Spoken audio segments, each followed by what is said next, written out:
com o quadro Facilicard Convida com o Dr. Matheus Villanova. Mas antes a gente tem que falar também sobre o Angra Health 2025, né, com uma programação super diversificada, de alto nível. O Angra Health reafirmou a importância de integrar ali ciência, prevenção, qualidade de vida, consolidando Angra dos Reis como referência em saúde e bem-estar na Costa Verde. Por isso a gente já dá um bom dia aqui ao Dr. Matheus Villanova. Bom dia, Dr. Matheus. Bom dia, Breno. Bom dia, ouvintes da Costa Azul, do programa Endorfina. Mais uma vez é um prazer enorme estar aqui com vocês, com o Breno, falando aí sobre o Facilicard, né? O Facilicard Convida, que é um programa que traz aqui os parceiros do cartão de benefícios, que é o Facilicard, que oferece descontos em consultas, exames e tratamentos que cabem no bolso de cada um. E além disso, também na estética, no bem-estar, na educação, em diversos outros parceiros aqui na cidade de Angra dos Reis. Hoje a gente tem uma convidada especial aqui, a Larissa Pinheiro, que é neuropsicóloga, e a gente vai bater um papinho com ela. Mas vamos lá, Breno, a gente realmente... O Angra Health foi um sucesso, foi muitas palestras com muito conteúdo bacana, teve muita possibilidade ali de conversa, de network, todo mundo trocando ideias, com muita empolgação. As pessoas gostaram, estão aprendendo muito, vendo a importância do tema, que é o envelhecimento saudável, que a gente levou lá profissionais de diversas áreas, né? Então tinha o professor de educação física, tinha o psicólogo, tinha o médico, tinha o enfermeiro, tinha o dentista, e cada um falando para o outro o seu ponto de vista. Então assim, você imagina que às vezes a gente está lá o tempo todo trabalhando numa determinada área e é um pouco difícil assim, enxergar a visão do outro, que está vendo aquela mesma experiência por um outro lado. E isso aí o evento Angra Health trouxe para todo mundo, essa possibilidade, além de muitas pessoas que estavam ali, que às vezes nem eram da área da saúde, estavam cobrindo o evento, estavam fazendo uma filmagem, estavam acompanhando ali uma divulgação que tem, né, essa parte do marketing, ou uma equipe de suporte de algum patrocinador, e todo mundo que foi lá conseguiu entender, conseguiu aprender bastante. Então assim, a linguagem utilizada foi uma linguagem muito acessível, que todos puderam realmente entender a importância de atividade física, sono, nutrição, enfim, todos os cuidados, os remédios que deve tomar, os tratamentos das doenças, evitar, né, as prevenções, enfim, foi realmente muito bacana, né, Breno? Incrível, incrível. A cada ano o nível vai ficando mais alto, né, doutor Matheus? É assim, a gente estava lá, né, Breno, no Facilicast, fizemos um podcast do Facilicard lá, e o Breno pôde entrevistar algumas pessoas, e aí, então eu convido os ouvintes a entrar lá no Instagram do Facilicard, do programa Endorfina, e assistir essas pequenas entrevistas. Mas vamos começar aqui com a Larissa Pinheiro, que está aqui com a gente. É um prazer, Larissa, te conhecer. Muito obrigado por ter aceitado o convite de vir aqui conversar com a gente. E queria te dar um bom dia. Bom dia, Matheus, Breno, a todos os ouvintes. Agradeço pelo convite, fico muito honrada de estar aqui e espero conseguir compartilhar informações boas com vocês. Sem dúvida, sem dúvida. Larissa, a gente entrevista sempre algumas pessoas aqui, a gente busca, claro, trazer informações para os nossos ouvintes importantes sobre os temas, a especialidade de cada profissional, mas antes a gente sempre quer saber um pouco da história de cada pessoa, para a gente conhecer melhor. E eu queria que você contasse para a gente um pouco da sua trajetória, na sua vida, na sua profissão, onde você se formou, onde você se especializou, se você é daqui de Angra, por que você escolheu trabalhar aqui. Conta um pouco da sua história para a gente. Com certeza. Eu sou uma paratiense morando em Angra, né? Desde que eu me entendo por gente. Minha família paterna é toda daqui, né? Então cresci aqui em Angra. Eu me formei na UBM, Barra Mansa, fiz psicologia por lá, e assim que terminei eu já engatei na área acadêmica, né? Eu já fui para o mestrado, então eu iniciei o mestrado na área de neuropsicologia na Universidade Rural, né, no Rio de Janeiro, e desde então eu atuo com neuropsicologia, com ênfase em pesquisa de transtornos do neurodesenvolvimento, funções executivas na infância até na vida adulta, e também intervenção no contexto universitário. Então, eu atuo nessa área já tem em cerca de 6 anos que eu venho, né, desenvolvendo trabalhos, estudos nessa área. Junto, né, com a docência, eu também atuo na área clínica, da neuropsicologia clínica, que envolve a parte de avaliação e de intervenção também com reabilitação neuropsicológica. Hoje você está lá no Instituto Ânimos, atendendo lá, né? Você teve algum outro local que você trabalhou aqui, algum outro emprego? Você já veio, já montou logo esse trabalho, o instituto e começou a trabalhar? Não, eu iniciei diretamente na área clínica. Inicialmente eu atuei somente com psicoterapia e logo eu fiquei só na parte de avaliação, né, neuropsicológica. Eu sempre trabalhei em consultório particular, já prestei serviços para algumas clínicas aqui de Angra. Hoje eu trabalho mesmo só no consultório, só na clínica no Instituto Ânimos, na qual sou responsável, junto com a minha sócia Rayane, e também só na docência. Entendi. Você falou dessa área que é a neuropsicologia, né? Então, os nossos ouvintes, eles provavelmente não entendem, né, a sua maioria, o que é uma neuropsicologia. Você poderia explicar para a gente o que faz um neuropsicólogo, qual a importância disso, né, para a área da saúde e da educação? Com certeza. A neuropsicologia é uma área assim, que ainda é nova, não só para quem é profissional, mas para quem é leigo também. E muitas pessoas não conhecem, não sabem os benefícios que a neuropsicologia pode trazer para o cotidiano, para a vida diária, para as intervenções. A neuropsicologia é uma área multidisciplinar.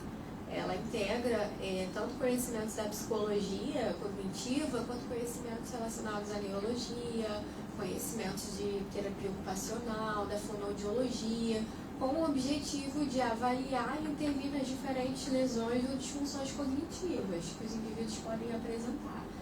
Então, a área se aplica tanto à parte de pesquisa, que envolve essa parte de avaliar, identificar essas disfunções, quanto à parte de intervenção, intervenção relacionada a essas disfunções cognitivas, que pode se apresentar em diferentes faixas etárias, seja na infância, em função de alguma condição clínica, seja na vida adulta, em função de acontecimentos, como, por exemplo, acidentes, doenças, como também no envelhecimento, em função de declínio cognitivo, de algumas demências. Então, a neuropsicologia ela atua nessa área, tanto identificando essas condições, fazendo mapeamento, quanto intervindo também.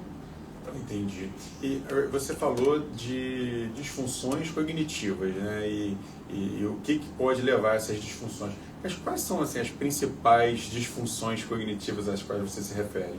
Olha, quando a gente fala, né, de disfunções, a gente está falando tanto de disfunções no sentido funcional, ou seja, indivíduos que apresentam às vezes queixas subjetivas, quanto indivíduos que de fato apresentam uma disfunção mais objetiva, que se correlaciona, por exemplo, com uma lesão de fato, né, cerebral, e aquilo traz um prejuízo de fato clínico.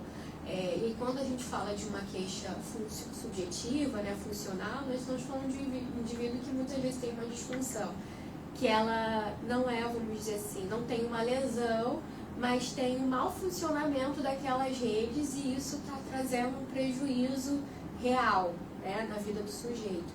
Então, a neuropsicologia ela visa mapear isso, como esse cérebro está funcionando, né, no aspecto, por exemplo, da inteligência, relacionada aos níveis atencionais, a questões relacionadas à memória. Então, os indivíduos que chegam e que procuram a neuropsicologia, eles querem entender como está, né, esse desenvolvimento cognitivo geral em diferentes habilidades. E aí o papel da neuropsicologia é justamente fazer esse mapeamento para avaliar o que condiz com, vamos dizer assim, o desenvolvimento esperado para aquele indivíduo, dentro do seu contexto cultural, da sua faixa etária, né, enfim, o que é esperado, ou se tem algo de fato que não está funcionando como deveria estar. O nosso cérebro é muito complexo, e aí toda essa explicação que você deu aqui pra gente mostra pra gente o quão complexo que é esse trabalho. Então você deu aí exemplos de memória, inteligência, atenção, também falou que tem diferenças em contextos culturais, em contextos de convívio, e depende também da faixa etária, quer dizer assim, são a quantidade de variáveis enorme para cada pessoa.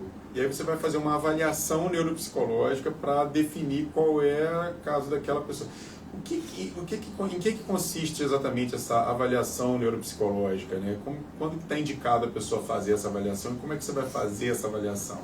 Então, a avaliação ela é recomendada, né, em diferentes contextos. E geralmente ela vem tanto por uma demanda que muitas vezes é médica, ou seja, a gente tem um solicitante que necessita desse mapeamento.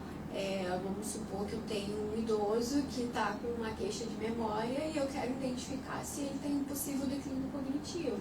Então, muitas vezes o médico pode solicitar essa avaliação com a finalidade de levantar, né, de fazer esse mapeamento, ou seja, correlacionar uma queixa com um déficit, vamos dizer assim, compreender se aquilo de fato existe.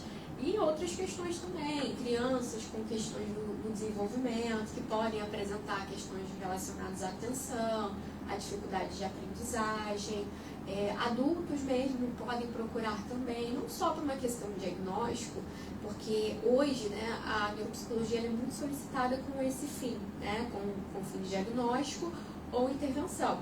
Mas os próprios sujeitos podem solicitar uma avaliação, ela pode ser solicitada de forma voluntária, porque a avaliação ela serve também para o indivíduo conhecer as próprias potencialidades, as áreas de fraqueza. Porque mesmo que o indivíduo não tenha um diagnóstico, a avaliação ela visa fazer um mapeamento. Então você levanta todo o perfil daquele indivíduo, um perfil cognitivo em diferentes áreas, quanto o perfil comportamental, um perfil relacionado à personalidade, ao humor, e faz uma correlação para compreender a dinâmica de funcionamento daquele indivíduo. O que explica o quê?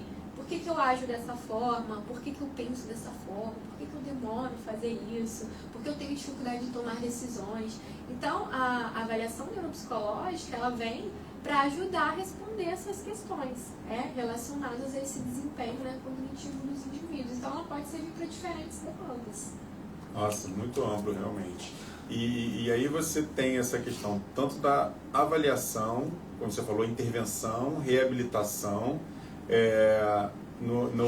na criança, na vida adulta, né, e você tem que abordar isso de forma diferente, né, dependendo se o ambiente é universitário, se o ambiente familiar e tudo isso. Como é que você faz para ter essa flexibilidade aí de atender assim, cada um com a sua característica, né? Porque uma criança você vai abordar de um jeito, um idoso de outra forma, um universitário de outro. Como é que você faz para ter essa flexibilidade? Aí a questão que esse é o papel que entra a avaliação neuropsicológica, porque a gente elaborar um plano de intervenção, um plano de reabilitação, eu preciso entender as necessidades daquele indivíduo. E a avaliação neuropsicológica, ela precisa me trazer informações que vão me ajudar a entender. Esse indivíduo, ele precisa de estimulação nessa área aqui. Ele perdeu a funcionalidade na área X. Então, eu preciso adaptar tarefas, situações do cotidiano para que ele volte a ter funcionalidade nisso aqui. E aí, não só compreender, né, na avaliação o que está, vamos dizer assim, isso está abaixo do esperado, isso está deficitário. Entender como isso impacta a vida do indivíduo. Eu preciso ter essa compreensão para ver de fato qual é a necessidade dele. E aí a gente faz um mapeamento desses pontos, né? Esse aqui é o ponto forte do indivíduo. Ele tem um déficit de memória, mas ele tem uma ótima linguagem. Então, como eu vou usar isso a favor dele? Entendendo que o cérebro ele consegue se reorganizar, né, a partir de outras funções, e a gente utiliza isso a favor do indivíduo, né, considerando todo esse perfil dele. E na criança, assim, quais são as maiores influências, né? Eu queria te perguntar assim, um pouco por faixa etária. Vamos começar assim, começando na criança. O que você acha que mais influencia nesse desenvolvimento cognitivo da criança, ou quais são as alterações mais comuns que você está acostumado a encontrar? Olha, hoje nós temos um grande problema, né, atualmente, que são, por exemplo, o uso de telas, privação de sono, alimentação. Então, são fatores muito culturais e que interferem no desenvolvimento. E aí não só para as crianças, mas também muitas vezes na rotina dos pais. E aí a gente vê um empobrecimento muito grande no sentido de relação E a criança, ela aprende através da relação, ela aprende com o outro através da imitação. Então, a limitação dessas relações vão atrasando habilidades que a criança precisa, né, desenvolver e adquirir através disso. Então, isso traz um impacto muito grande no desenvolvimento. Né? Um exemplo é a questão do uso de telas. As crianças passam muito tempo, né, hoje em frente às telas, e isso traz um grande prejuízo no aspecto atencional, no desenvolvimento da comunicação, porque não tem troca, não tem interação face a face, não tem essa coisa do olhar, que é importante para o desenvolvimento de habilidades, por exemplo, socioemocionais, como empatia, respeito, assertividade. E aí a gente tem esses dispositivos, acho que são questões muito contemporâneas mesmo, que infelizmente nós estamos cercados, que interferem bastante no desenvolvimento infantil. Não só isso, mas o contexto também cultural, que às vezes a criança está inserida, isso influencia muito também no seu desenvolvimento, né? O quanto a criança se alimenta, quantas refeições diárias ela faz, quais hábitos, né, a família ou aquela criança ela tem. Por exemplo, crianças que não têm o hábito de ler, não têm o hábito de fazer atividades físicas. Então, todos esses fatores são importantes para o desenvolvimento infantil. Criança, entendi. E evoluindo um pouquinho para o adolescente, né? Então, na adolescência ocorrem mudanças ali em tudo, né? Hormonal, corporal, comportamental, enfim, todas essas mudanças, e com certeza no cérebro também ocorrem muitas mudanças, e isso pode ter o desempenho escolar pode cair, enfim, como é que você enxerga essa mudança aí? O que influencia tudo isso? A adolescência é um período crítico, né, por si só, mas a gente precisa compreender que, assim, no sentido neurobiológico, o adolescente ele não tem essa maturação ainda, né, neurobiológica. Então, ele fica muito mais suscetível a apresentar comportamentos impulsivos, de risco. A gente tem o desenvolvimento, né, das funções executivas, elas se desenvolvem muito mais tardiamente, porque é uma questão mesmo, né, do nosso cérebro, o córtex frontal, ele se desenvolve mais tardiamente, que são, né, as funções justamente relacionadas a essa área específica. Então, esses adolescentes, eles só vão amadurecer por volta dos 20, 23 anos. Até lá, esses adolescentes... Às vezes até um pouco mais tarde, até né, doutor? Até um pouco mais, exatamente. Se tiver alguma disfunção, até mais. A gente vê isso na real, né? O esperado é esse, nem sempre é o que acontece. Até pelas questões que ocorrem mesmo nesse tempo, né? Então, a gente vê que, assim, os adolescentes, eles têm maior tendência a se envolver em comportamentos de risco, que envolve, né, impulsividade, autocontrole. Daí a gente entende um alto nível de questões de saúde mental também nessa faixa etária, que é muito elevado, né? Questões relacionadas a humor, como sintomas depressivos, ansiedade, uso de álcool e drogas, né? A gente percebe também, automutilação. Então, nessa fase, a gente tem essas diferentes situações em função dessa maturação. Então, o adolescente, nesse período crítico, ele precisa de muita instrução, de muitas questões relacionadas a limites e orientação, para que ele consiga ter esse bom desenvolvimento e consiga desenvolver essa capacidade de autocontrole, de análise crítica, de tomar decisões, que nesse período isso fica muito vulnerável, tanto em função dessa maturação, quanto em função mesmo dessas questões hormonais. Eu até tinha separado uma outra etapa que seria para o estudante universitário, vamos dizer, querendo me referir a um adulto jovem, né? Mas como você já falou, muitas vezes esse universitário ele ainda vai estar num final de adolescência, né? Mas esse período universitário é um período de muita pressão, né? Que exige atenção, né? Muitas vezes tem onde começa ali uma exigência maior da pessoa e tudo mais. Qual que é o maior desafio cognitivo para essas pessoas que estão ali no meio universitário, nessa pressão? Você, como docente também, com certeza tem muita experiência com seus alunos. Exato. Uma coisa que eu pesquisei muito, porque foi um tema da minha dissertação no mestrado, foi sobre o burnout, né? E o burnout na vida acadêmica. E muito do que a gente percebe de esgotamento, de problemas na área acadêmica com os alunos, se correlaciona por um prejuízo de fato nessas funções. Que funções? Funções relacionadas a gerenciamento de tempo, tomada de decisão, organização e resolução de problemas. Então, esses alunos eles já chegam na universidade com um problema sério relacionado a essas habilidades. E aí, você chega na graduação, a graduação é diferente. Não é igual no fundamental, no ensino médio, em que você tem mediadores. Você tem pessoas que estão ali facilitando esse processo, te dando um suporte. Não tem tanta autonomia ainda. E quando você chega na graduação, não tem jeito. O aluno ele precisa ser o principal agente, né, da sua educação. Então, isso envolve muita autonomia, ele precisa ser mais independente.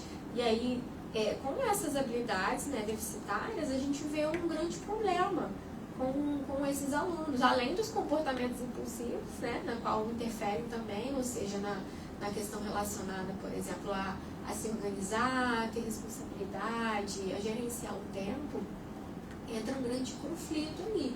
Então, os alunos que têm essa dificuldade, eles acabam ficando muito mais sobrecarregados por não conseguir lidar com essas demandas, gerenciar essas demandas que são novas. É tudo muito novo. Então, isso recruta muito da gente, né? Muito autocontrole. O nosso cérebro precisa funcionar de uma maneira muito mais, vamos dizer assim, complexa, envolve energia. E aí, eles ainda não estão tão desenvolvidos em relação a isso. E aí, além disso, impor, talvez isso traga uma sobrecarga, mas também um ambiente que pode favorecer o desenvolvimento dessas habilidades. Né? E aí, claro que isso também vai o fator da personalidade de cada um, como cada um se engaja nas atividades, na tarefa, enfim. Mas eu vejo que isso é um grande desafio, né, para os estudantes atualmente. Quando entram na faculdade, lidar com as novas demandas, gerenciar o tempo, conseguir se organizar, tomar decisões, isso é um problema assim, que é bem sério, que traz um impacto muito grande no desempenho acadêmico. E é isso, meus amigos. Agora às 6h46 a gente tem que fazer o break de 1 minutinho e meio. A conversa está ótima, a gente está aqui com o Dr. Matheus Villanova, recebendo a neuropsicóloga Larissa Pinheiro. Você pode mandar sua mensagem também no 981574848. Vamos pro break de 1 minutinho, a gente já volta. Fica ligado por aqui.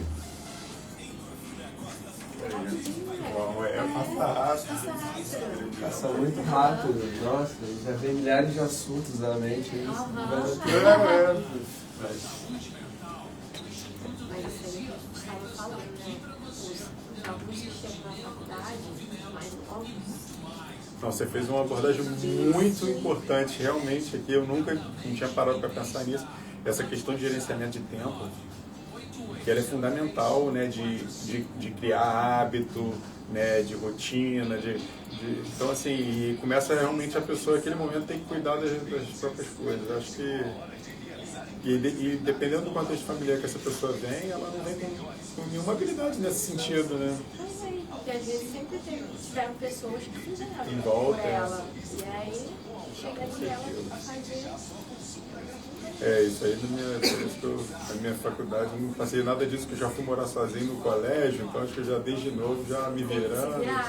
Aí já Pra entrei. passar na faculdade, às vezes já tem um burnout para você passar. Eu acho que isso, cara. Eu acho que no segundo grau eu passei mais perrengue, aí na faculdade eu já estava tirando de letras. Exatamente. Essa questão do contexto. Acho que nem só, de repente, no universitário, né? O burnout, no geral, é claro que existe. Tem algumas profissões que tem uma demanda muito grande, a pessoa tem que trabalhar demais. Mas muitas vezes eu vejo que tem isso, assim, uma incapacidade da pessoa lidar com aquilo ali, né? Porque trabalhar muito... Tem muita gente que trabalha demais, eu trabalho absurdamente, eu não tenho uma sensação de burnout. Claro que eu estresso, né, tudo, mas assim, fico estressado. Mas assim, burnout, para chegar nesse ponto, assim...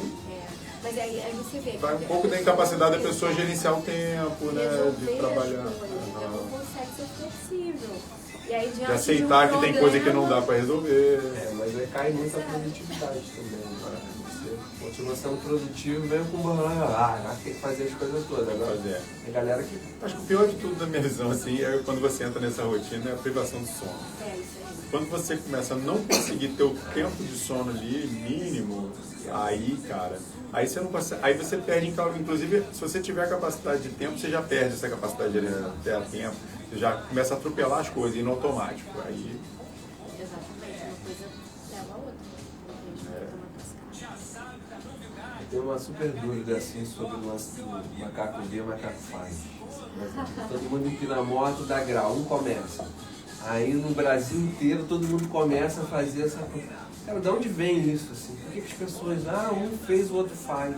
Será que a psicologia explica? A gente tem uma predicação, né? Porque a gente aprende por imitação. E aí tem muita questão de recompensa, Entendi. né? De aquilo ser reforçador de alguma forma para o indivíduo, né? De o fulano está fazendo, aquilo chama atenção, aquilo tem alguma coisa que é prazerosa. Vou mudar o escapamento da moto, vou fazer também. Exatamente. Caraca, que ótimo. A gente, Mel, assim, acha uma Costa Azul 6h50, bom dia!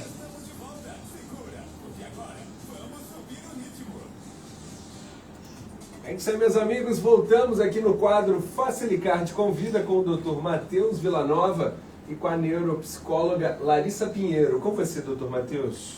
Bom dia mais uma vez, ouvintes.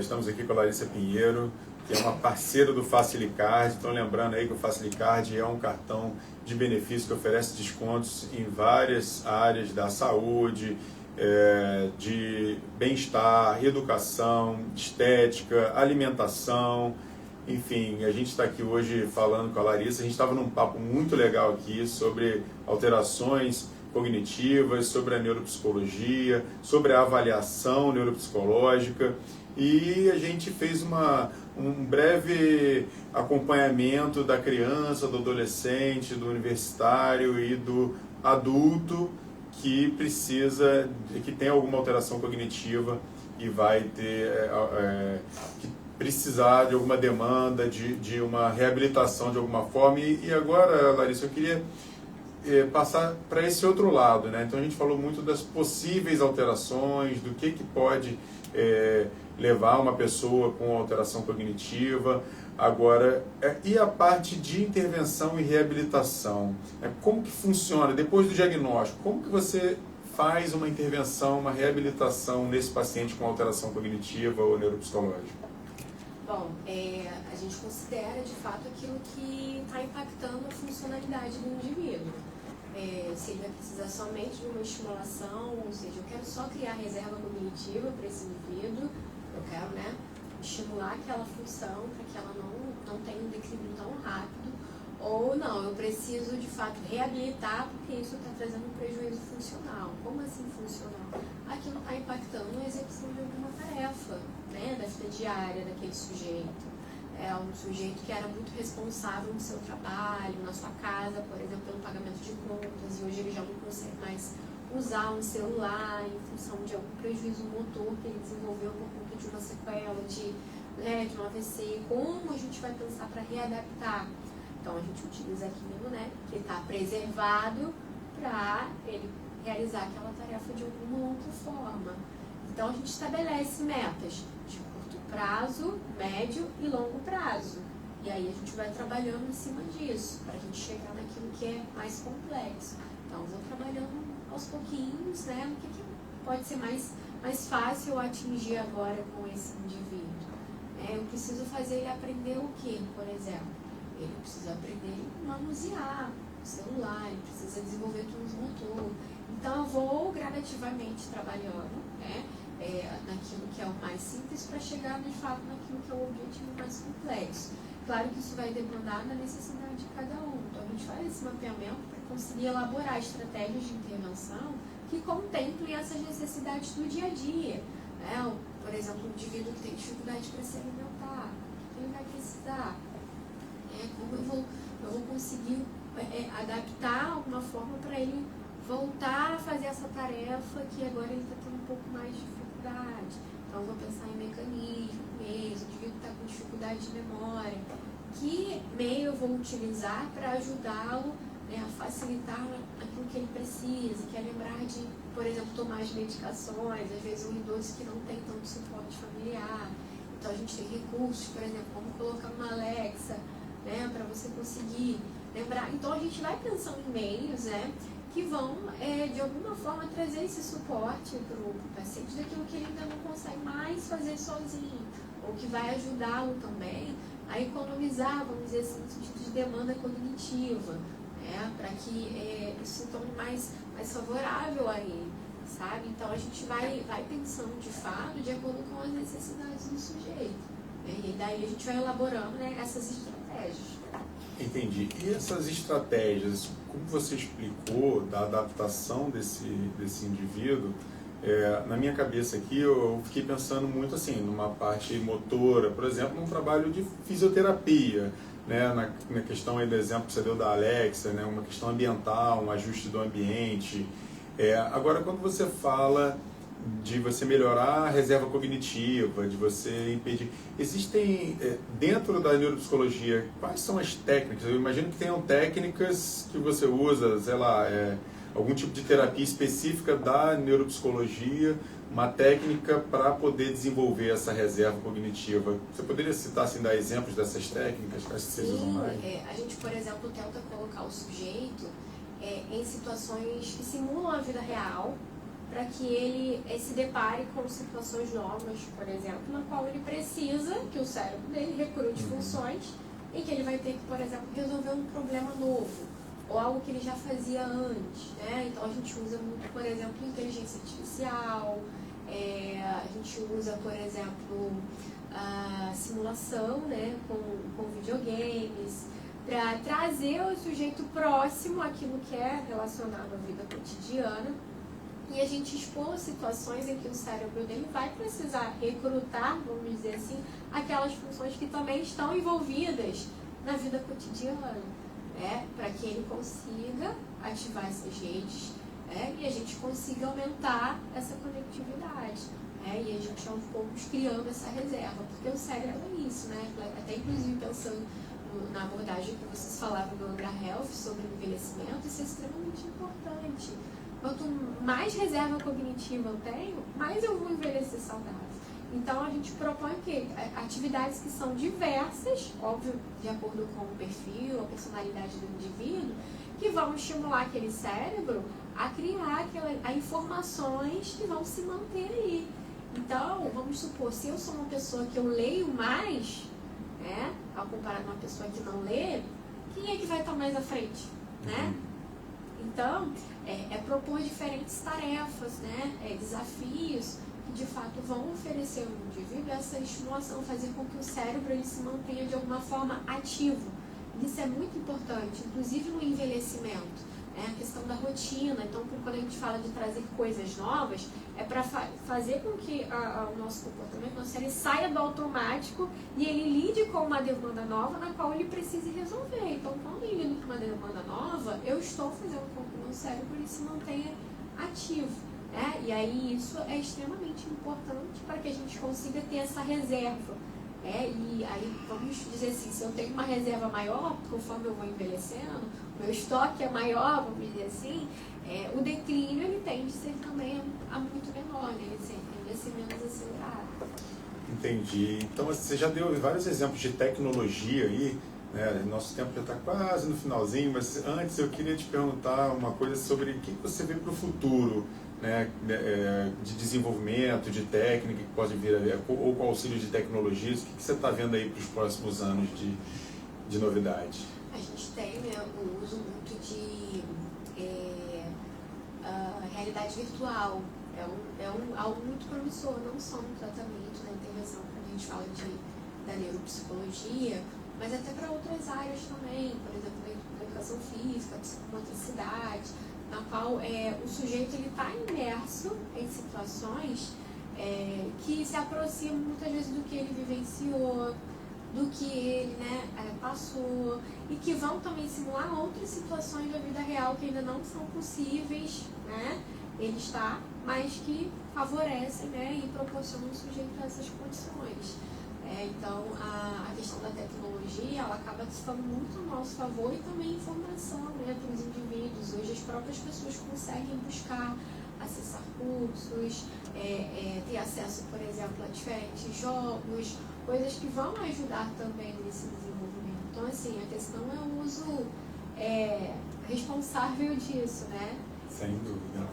Gente, então conversamos aqui um assunto que poderia ficar mais horas aqui, conversando com a Larissa Pinheiro, que é neuropsicóloga, trabalha no Instituto Ânimos, é parceiro do Facilicard. Então você que tem cartão Facilicard, precisa de uma avaliação neuropsicológica, de sessões, de terapia e reabilitação, pode procurar lá o Instituto Ânimos e a Larissa Pinheiro, que vai ter descontos que vão caber no seu bolso.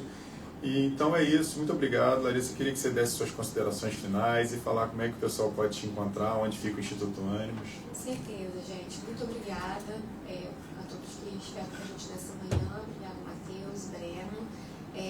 O Instituto está localizado ali no São Bento, lá da Escola Cooperar. Então aproveitem os benefícios do Facilicard para conseguir ter acesso, à avaliação. Ela está acessível para vocês através desse nosso parceiro. E principalmente, cuidem do cérebro de vocês, façam coisas novas, isso é muito importante, viu? Bela mensagem. 7 horas a gente vai se despedir.